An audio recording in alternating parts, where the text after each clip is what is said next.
on va aller voir Thierry Menant qui est en charge du programme 2 qui s'intitule Structure interne et déformation des édifices volcaniques. Bonjour, excusez-moi de vous déranger, j'aimerais avoir un petit peu de renseignements sur le programme 2 dont vous êtes en charge. Oui, bien sûr, pas de problème. D'accord.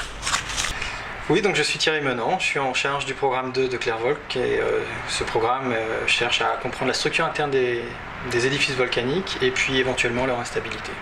Donc ce qui nous intéresse, c'est de savoir comment est-ce que le magma bouge depuis les zones où il s'est formé jusqu'en surface et puis comment se comportent les volcans. Et le but, c'est de mieux anticiper les éruptions. Lorsque le magma se ferait un chemin dans un volcan ou dans la croûte terrestre, c'est la couche sur laquelle on marche, généralement il fracture les roches et puis s'engouffre dans ces fractures et ça forme ce qu'on appelle une intrusion. Et cette intrusion, ça représente le chemin que le magma va prendre pour aller vers la surface. Et ces intrusions vont déformer les roches, et puis notamment en surface, et puis aussi créer des petits tremblements de terre que on peut mesurer pour pouvoir étudier le magma. Et ce qui nous intéresse, c'est étudier ces déformations et ces tremblements de terre pour savoir où se trouve le magma, s'il va y avoir une éruption, et si jamais il y a une éruption, où est-ce qu'elle aura lieu en surface. Mais alors, quelle technique utilisez-vous concrètement pour faire cela ?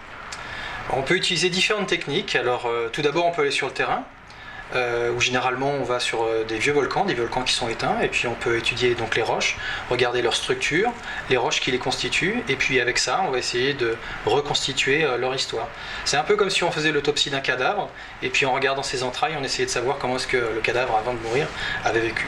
Comme ça, alors par exemple ça c'est un volcan dont vous étudierez les différentes couches. Exactement, donc là nous avons différentes couches. Les couches les plus vieilles sont plus basses, elles peuvent être de plusieurs milliers, dizaines, centaines de milliers d'années. Les plus jeunes se sont empilées au-dessus et chacune représente une éruption. Et au sein des couches, on peut avoir des indications sur leur structure qui peuvent nous donner des informations sur la façon dont le volcan s'est comporté à cette époque-là.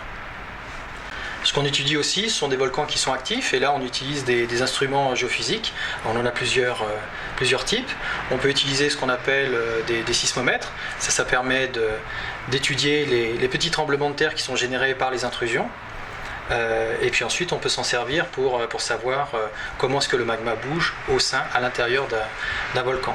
Donc ça, c'est d'une certaine manière, c'est comme si on auscultait le volcan. Donc on a des super stéthoscopes d'une certaine manière. Une autre possibilité, et ça c'est l'une de nos spécialités ici, c'est d'utiliser les satellites pour mesurer des volcans tels que le piton de la Fournaise à La Réunion ou bien le Tungurahua en Équateur. Et avec les satellites, on peut mesurer les déformations du volcan dans son ensemble, avant, pendant, après les éruptions ou le mouvement de magma. Donc ça, d'une certaine manière, ça nous permet de voir comment est-ce que les volcans respirent, et puis si jamais ils respirent, si jamais, je dirais, ils vivent normalement, ils se comportent de manière normale, ou si ils s'approchent de manière un peu critique, proche d'une éruption. Et ce qu'on est en train de développer, c'est aussi de nouvelles techniques.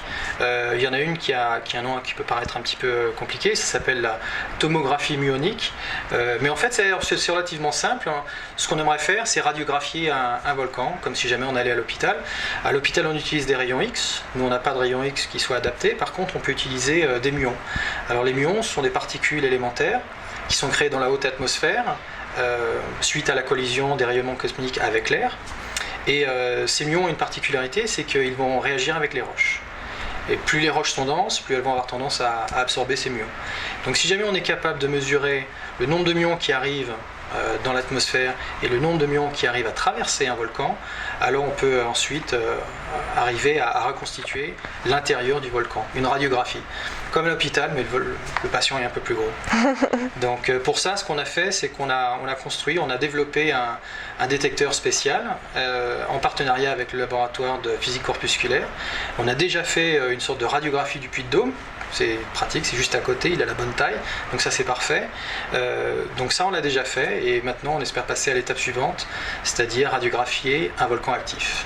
Donc le but ultime, ce serait de pouvoir voir l'intérieur d'un volcan en éruption.